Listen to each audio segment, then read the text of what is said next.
And the CBC participating in their own Christmas miracle this year. Let's watch. Well, Alberta is pushing back on the Liberal government's firearms law. The province says it unfairly targets law-abiding gun owners like hunters and farmers. Alberta's Justice Minister announced new measures this afternoon that oppose the federal legislation. The CBC's Aaron Collins joins me now live from Calgary. Aaron, great to see you. What did we hear from Justice Minister Tyler Shandro today? Yeah, never boring out here in Alberta, Hannah. Nice to talk to you again.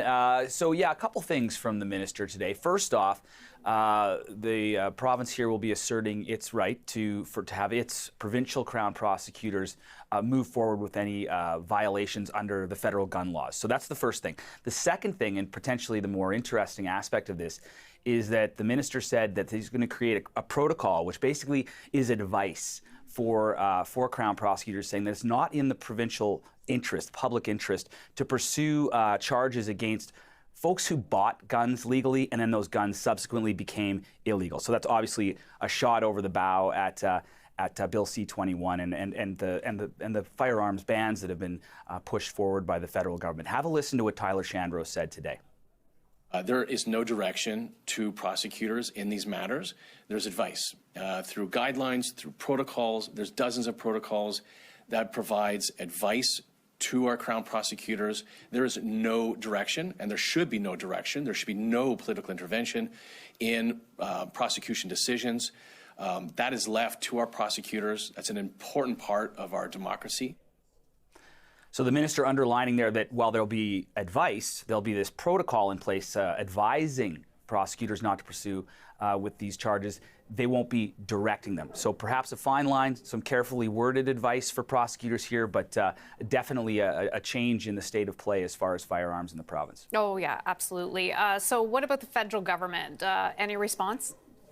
Well, it's interesting because there is this dance going on where it almost feels like, and this was certainly brought up a couple times in the newser today, that Alberta's looking for a reaction, looking for a response. And it was measured from the public safety minister today, asked about this. And essentially, they're going to wait and see, I suppose, how this rolls out. But I think the key here is they are fairly firm that these firearm laws are federal jurisdiction. Have a listen. With regards to Alberta, we'll wait and see what they say, but it has been a resolved matter of Supreme Court jurisprudence that when it comes to the regulation of firearms, that falls within the jurisdiction of the federal government.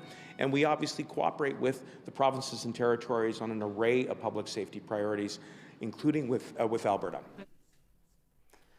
Of course, Hannah, all of this made far more compelling by Bill 1 out here in Alberta, the Alberta Sovereignty within a United Canada Act, which is just waiting to receive royal assent. And of course, that's perhaps a piece of legislation out here that could be used by the province to, go against federal laws that they deemed were unconstitutional. Fascinating stuff. Yeah, like you said, never a dull moment. Always appreciate you filling us in. Thanks, Aaron. Talk to you again. Now, Rahim Mohammed is a freelance writer and commentator in Calgary. He's working on his master's at the School of Public Policy at the University of Calgary. Now, he says Alberta's differing approach to gun ownership may present challenges for the RCMP.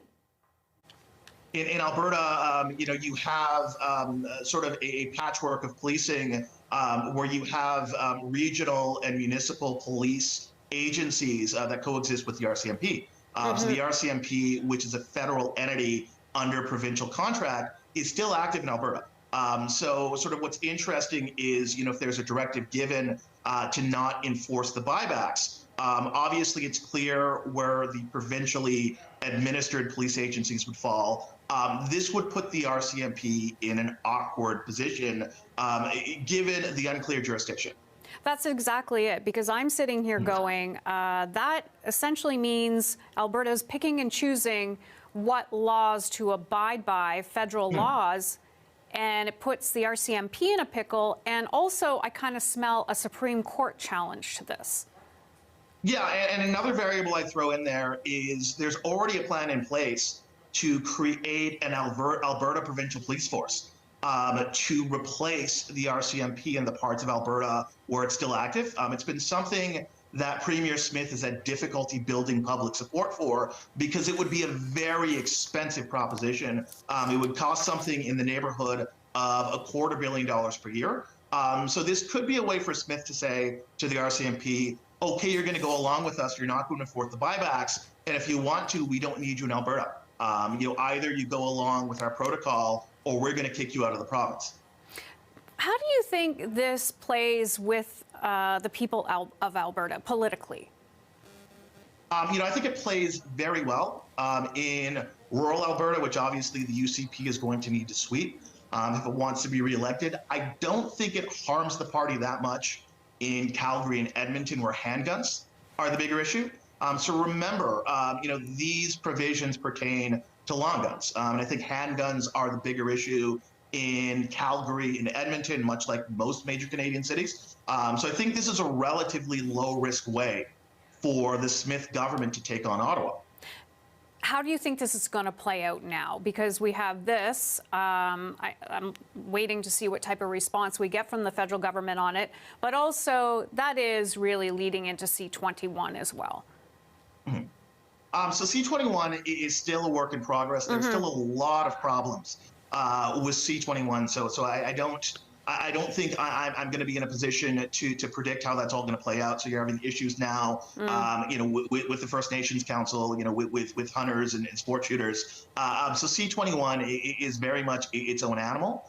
So I don't know if I can predict how that's all going to play out for the country as a whole, much less Alberta. But in terms of the gun buyback, so Danielle's Premier Smith has said that she hopes she doesn't have to enforce the Sovereignty Act. I don't buy it. I think she's sunk a lot of political capital into putting the Sovereignty Act in place in the first place. And at the very least, this buyback program, it can be used for Smith to signal why we need something like an Alberta Sovereignty Act in the first place.